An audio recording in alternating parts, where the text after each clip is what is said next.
This is the big The bugaboo big online. controversy. The big controversy. Controversy. The controversy online is that they use a Jay-Z Kanye West song, but somebody made a decision to put a rap song into a movie that has swords and sandals and horses. The people who make the movie and the people who promote the movie are two different people. Okay, they're not the same people.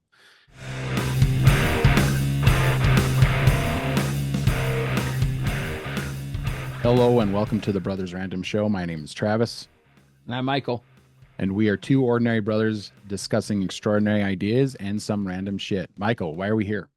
Today we are talking about the trailer of Gladiator 2, which we never thought we would be here.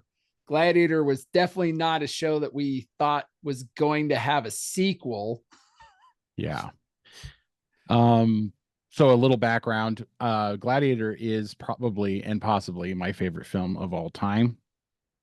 And it never expected a sequel to it. There had been rumors online for many, many years, and there was at one point there was a rumor that Russell Crowe's character goes to Hades and fights his way out of Hades. There was that. I guess there was a script written of it and that kind of stuff. That would have been batshit crazy. But I'm not sure that this as a sequel is probably any better. So this is going to be our trailer reaction. We're just going to kind of go through the trailer and where's Gladiator on your list? Oh, Gladiator and Braveheart are like top 1 and 2. They kind of, depending, they'll kind of switch number 1 spot. Yeah, depending on what week it is, right? Or how you feeling that week or whatever. But I agree. Those are top tier movies for me. So seeing that they actually are making a movie, I just like to say that lately Ridley Scott has not done. He's the director of Gladiator. He's director of Blade Runner. He's director of Kingdom of Heaven. He's made a ton of great movies. Lately, his movies have not been good. I was disappointed with The Last Duel. You saw Napoleon, and Napoleon you said wasn't great. Nope. So his track record has not been good, and so going back to the well makes me nervous. So well, there's and also lot. just our day and age, it's like they don't want to do anything new. So they're just digging up all of these things that are going to have a fan base to make money on it. Right. And you and I were actually talking about this, but maybe it could be that Top Gun Maverick is the one that it started it all.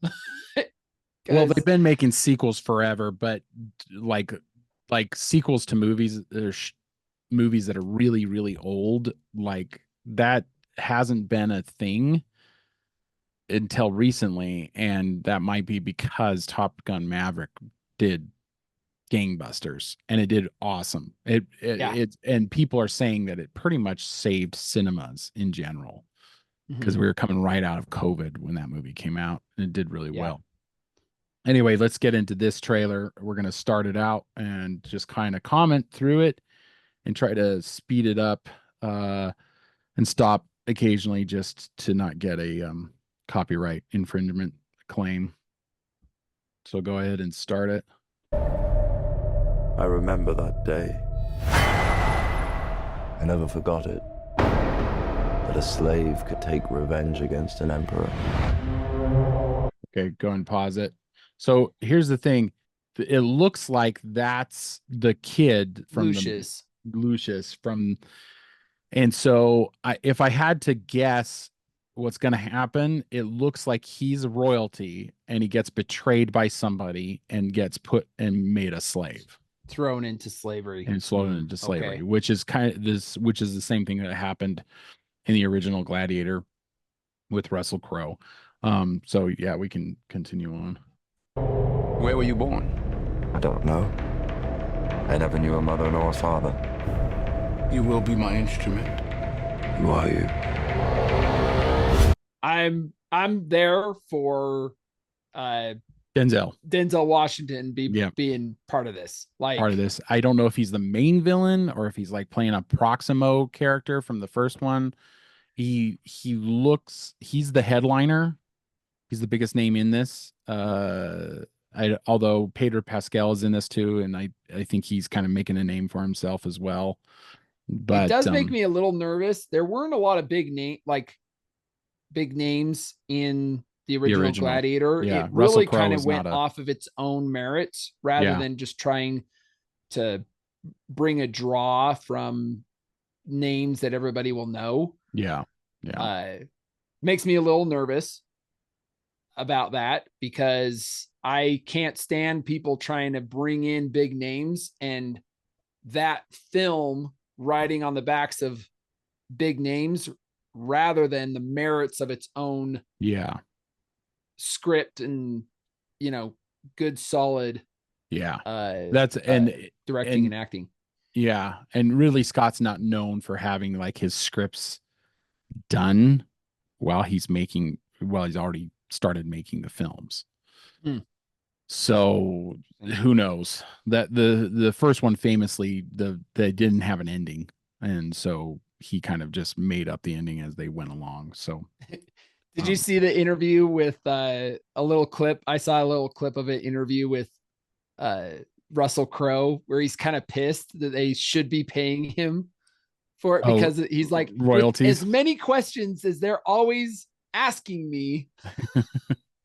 They should be paying me. He's like, I don't know. I'm not in the movie. Nobody has talked to me about the movie. I'm dead. My character is dead in this movie. So okay. All right, let's continue on. Did you hear that crowd? The greatest temple Rome ever built. The Colosseum. Because this is what they believe in. Power. Okay, I wanted to look this up and I never got around to it, but did they actually fill the Colosseum with water? There is evidence that they did fill it with water. So, this, to what extent that is, like, and why? It just seems like it goes against a little bit of, because they've got the Colosseum, and in the first Gladiator, they've got all these things where they're coming up from underneath. So if they filled the thing with water, there's no way that all that doesn't get flooded. So I don't know how it works. I wouldn't know how it works either, but I do remember seeing a documentary where they say that there's evidence that they filled it with water. Now, whether or not that it happened or not, it probably doesn't matter to Ridley Scott because he's probably of the same idea that John Ford said, if you have a lie and truth, you make the lie, because the lie is always more interesting. So in filmmaking, that's regards to filmmaking. So okay, so we got Pedro Pascal dressed in a white I think emperor's outfit, looks like. No, I think Pedro Pascal is like a general or a leader or something that basically betrayed the Lucius character, which is played by a new actor that I don't recognize. I've never seen him in anything. I think his name is Paul Mescal, which is confusing because Pedro Pascal and Paul Mescal. I don't know. Just Pedro Pascal in this. I think he's the villain. He looks like he's dressed like Commodus in Joaquin Phoenix in the first one. He's dressed almost exactly the same. So I think he's the villain. So of it. Okay. General Acacius, there are victories yet still to come. Rome has so many subjects. She must feed them. They can eat war. So do you recognize the actor who plays the emperor, who's got a face paint? His face is all painted here. This kid is from Stranger Things. He plays the metalhead in Stranger Things. No way, really? Yeah. The long-haired Yeah, guy? yeah. Really? Yeah. So I mean, this kid's got range. This kid that like he doesn't even look like the same person in this movie. Yeah. So Yeah. that's Wow. that's something fun. So it looks like Pedro Pascal is a general that's kind of butting heads with the Emperor. That's what There's seems something like here. along those lines. Yeah. So, and that might be what gets him thrown into maybe demoted or something along those lines. So, okay, this could be good. This could be good. The arena turns slaves into gladiators, the gladiators into free men. You have something in you. I knew it from the start. Did you now? Rage.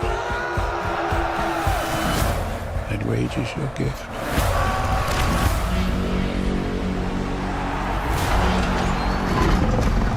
This is about survival! Survive! Hold together, and when the charges break for the wall.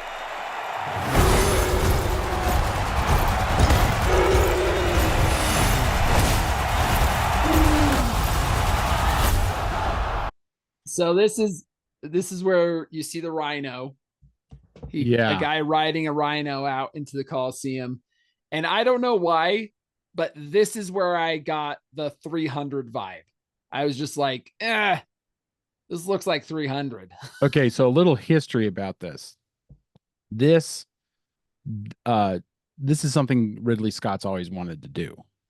He had storyboards made for the original Gladiator of them getting a rhino in the Coliseum. Now the problem is they couldn't, not with the budget they had, they couldn't figure out how to make it work. Okay, so they didn't want to use CGI tiger or CGI at the time because CGI was still in its infancy in 2000. Now they opted for the tigers, which actually worked out in their favor because that's a great scene in that movie. But you can tell that this is a CGI rhino, and that might be why you're getting the 300 vibes. Is that it looks like a CGI rhino? Yeah. So I just, yeah, I don't know if the water seems a little CGI. It's not horrible, but you can kind of tell. And I'm just like, I think you can kind of tell because it's not realistic that you could get actors to act with a real rhino. So it's hard to say, how they would have done it differently. Yeah. But they didn't do it in 2000 because they just couldn't, either they couldn't afford it or they didn't have but there were definite storyboards made. And so he wanted to do this. Yeah. Now he's got a little bit of leeway so he can do what he wants. So I don't know what that means. I don't know what that means for it looks like CGI. Good CGI, bad CGI. I don't know. And Ridley Scott's actually been pretty good about not using a lot of CGI in his movies. So yeah. And and don't get me wrong, I liked 300. I loved Gladiator. I feel like they're different beasts. Films. They're just different, right? And so it worries me a little bit in this that they're gonna try to be a little more like 300 and that might be just because it's got a lot of CGI in it. So maybe just the nature of that. So I don't know. It's going to be entertaining. Let's continue on. Whose head could I give you that would satisfy this fury? The entire Roman armies. Too much. The general will do. Rome must fall. I need to only give it a push. This is the big bugaboo the big online. controversy The big controversy. The controversy online is that they use a Jay-Z Kanye West song. What's it called, Michael? No Church in the Wild. So That's the name of the song. They use this in okay. The people who make the movie and the people who promote the movie are two different people. Okay. They're not the same people. Sometimes it happens. I think Christopher Nolan basically makes a deal where he gets to approve of the promotion of his movies that they do. Okay. Yeah.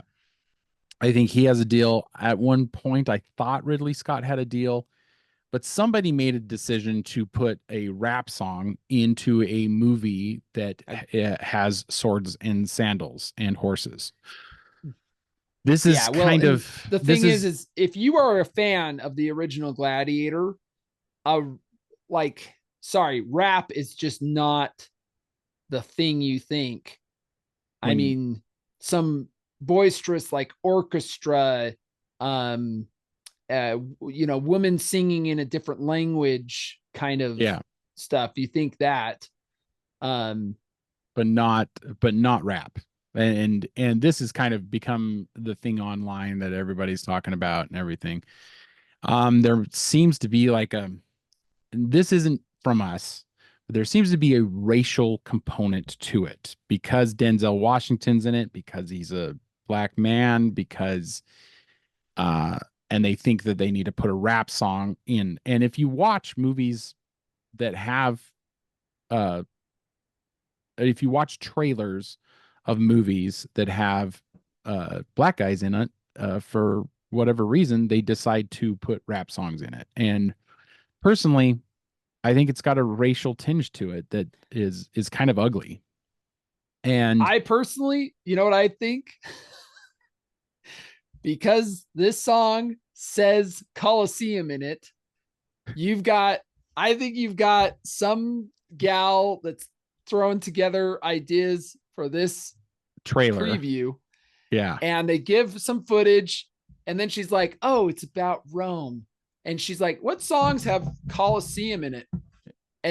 And this is the one that's what you get. Probably the extent of the decision making that happened. Yep. Is like, oh, this sounds fun. Let's put this in here. Now, I don't think they realize, okay, in 2000, the original movie comes out, and it is one of the best movies of all time. It's on every guy in his 40s, between 35 and 45. It's on their list. It's every single dude who loved the 90s, who grew up in the 90s. This is their number one movie. It's the reason men think about Rome. It's one of the big reasons men think about Rome all the time. And that they would botch this so badly with their promotion is unbelievable. It's like, it's the dumbest. It's like children are in their marketing. It's like, they may be children. They were probably 20 something, never seen the movie. I'm actually surprised about how young people have never seen this movie. How many young people have never seen this movie? Yeah. I recently bought the poster that you see in the background.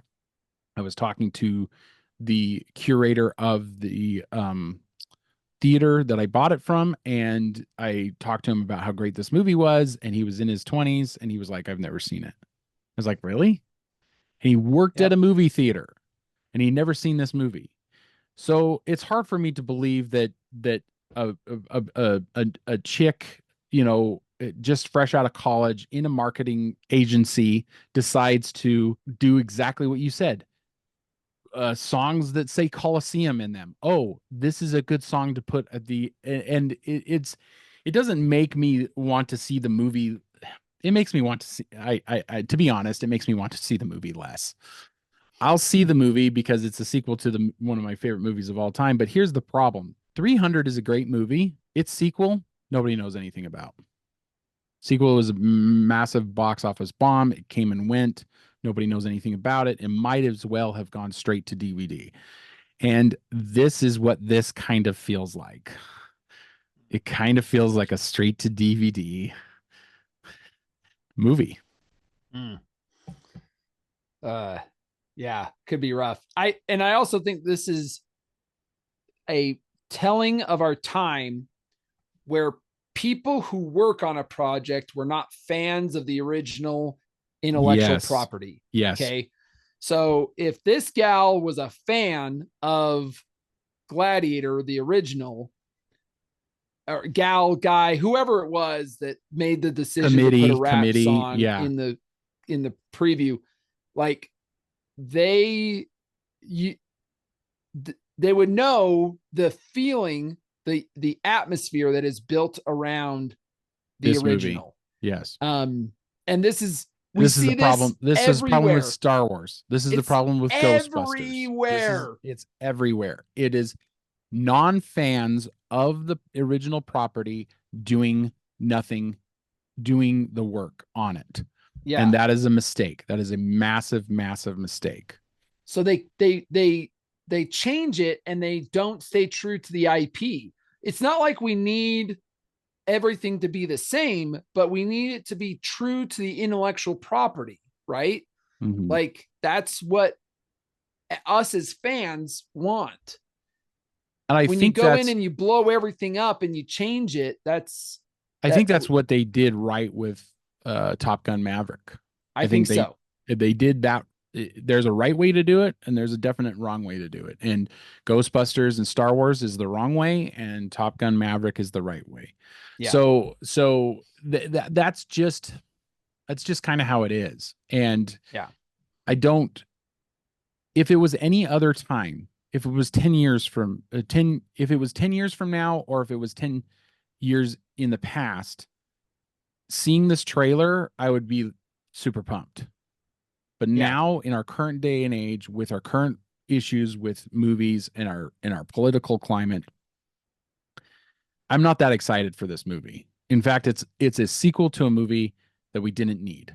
We did not need this sequel. And it feels very much, to me, it feels very much like Ridley Scott has had two major flops in the last 5 years. He's looking for a win. What's the easiest win? Go back to the movie that is synonymous with his name, Gladiator. Okay, everybody said that he should have gotten Director of the Year that year for Academy Award. Russell Crowe got his first Academy Award for this movie. It's a cultural iconic movie that, for some reason, they put the wrong people in charge of this new venture. It feels. Well, let's just hope that the film isn't that way. Yes, because like you said, people who made the film don't promote the preview, different people. The people who made the preview, the trailer, maybe they just effed up, right? They might have just screwed it over. Okay. Yeah. I mean, and before we go, before we wrap this up, I want to just mention the Captain of Gondor made a trailer that's the same trailer, nothing's cut, but they put music to it from the original movie. It's a way better trailer. So if you get a chance, audience, go check that out. You got anything else to say about that, brother? It could be good, and I want to go see it. I want to give them the benefit of the doubt, right? I want to go see it, and I feel like I need to make sure I don't get my hopes too high, because I just don't know if it's gonna hold true. I don't know. I don't know either. That's the time we live in. 10 years ago, if we'd seen this trailer, we would be excited. I was excited for him to start making some more Star Wars films, and look how that turned out. I don't really know where else to go with that, but yeah. Audience, check us out on social media, Spotify and Apple Podcasts. Just look for The Sword and the Skull. If you are listening to this and not watching it, please go over to YouTube and give us a like, share, and subscribe. That helps us with our algorithm. In the meantime, keep reading, keep listening, keep watching, learn more. We'll see you, brother. Yeah.